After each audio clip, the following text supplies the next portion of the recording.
Give it up, gonna be alright, gonna be. Give it up, gonna be alright.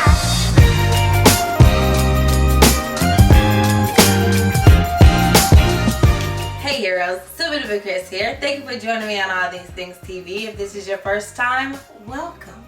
And if it's not, hey, it's good to see you again. Here on All These Things TV, I create content for the millennial mother and wife with a focus on helping her live the most inspired and fulfilled life in all of her roles while having a relationship with God. If that is something you are interested in, please be sure to hit the subscribe button.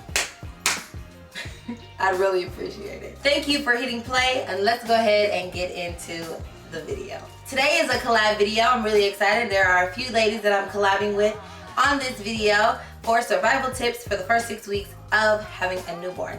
I am collabing with Alandra, Vicky of Life with Vicky, Octavia from Beauty Beyond Your Hair, and Cabernet from Whitaker's Way. I will have all of their videos in a playlist in the description box below, and I will have links to their channels in the description box below. Please be sure to pay them a visit, and if you like what you see, go ahead and subscribe to them, and let's go ahead and share my 5 survival tips for making it through the first 6 weeks of your newborn. What a blessing. I feel like I can finally get through this. If y'all knew how much stress I have been under to make this video for y'all. Look, I got a notebook. I got notes. Y'all know it's gonna be good when you got notes. This is the sermon notes. Sermon notes for surviving a baby. Oh wait, I tore them out. Sermon notes number 1. Embrace your sleepiness, because it's going to happen.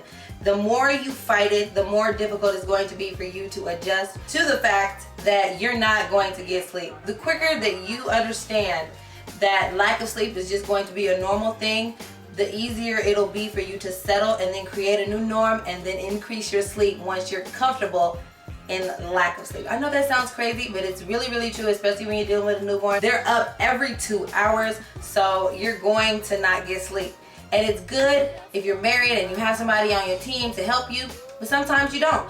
And sometimes it's hard, so you have to make sure that you become comfortable with just being sleepy, because that's just the way it's gonna be. I'm sorry, I'm so sorry. Number 2, now this is for mothers of 2, because I am a mom of 2. I feel like when I asked my friends that had multiple kids, like how life was with the second one, I was surprised by the answer, because they were just like, it's the same. They said it's perfectly fine, it's not as crazy, and it's not as hectic as you think it's gonna be. It's actually almost like having one.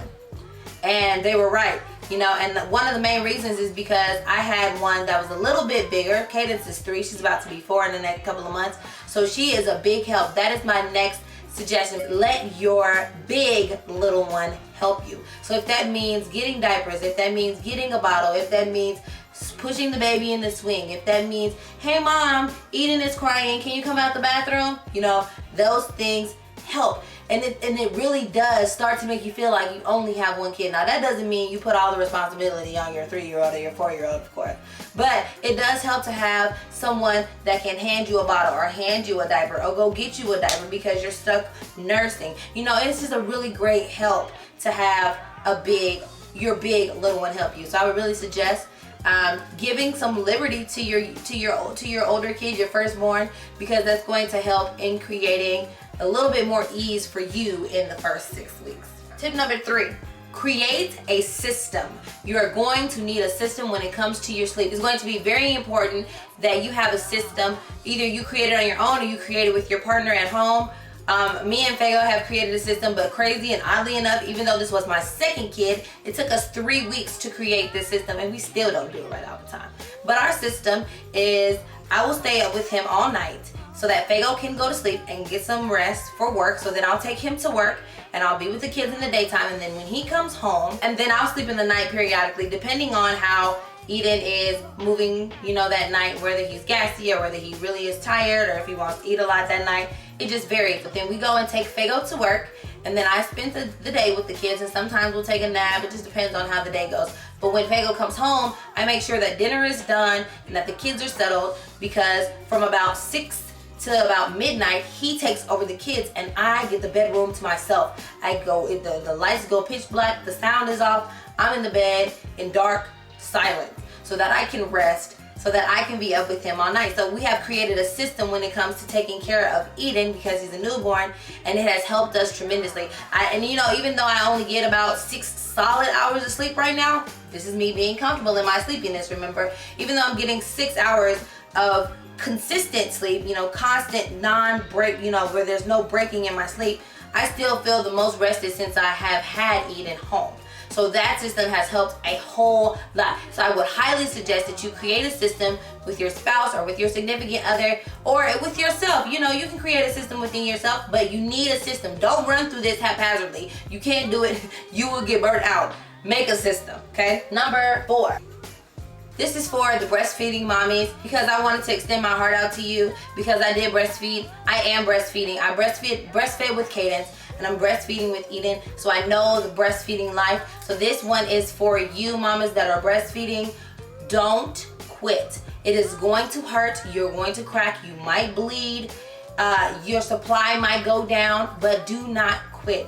It is statistically and scientifically proven that breast milk is better than any other formula or anything out there for your baby. Don't believe the hype that the baby is gassy because your milk, the baby gets sick because of your milk. There are things that you can do and ways that you can maneuver through breastfeeding to where it's about your baby. You have to remember that breastfeeding is a sacrifice that you are giving to nourish your baby. It is not about you. And this is something that I had to learn, especially this time, because I didn't have a lot of pain and a lot of struggle with Cadence. I have had a lot of struggle with Eden. You know, he's been gassy, he's been colicky. I thought that my breast milk was making him gassy, so I stopped, and then my supply went down, and I've been bleeding, I've been cracking. The lanolin wasn't helping. I had burning nipples. It was just not okay. But I would suggest that you keep going, continue to sacrifice because it is the best for your baby. There are foods that you can take to up your supply. I literally have a smoothie, thanks to Cabernet of Whitaker's Way. I have a smoothie that is helping increase my breast milk supply right now, and it's so good. And it's going to hurt, but do not stop. It is the best option for your baby. And of course, we want the best for our kids, right?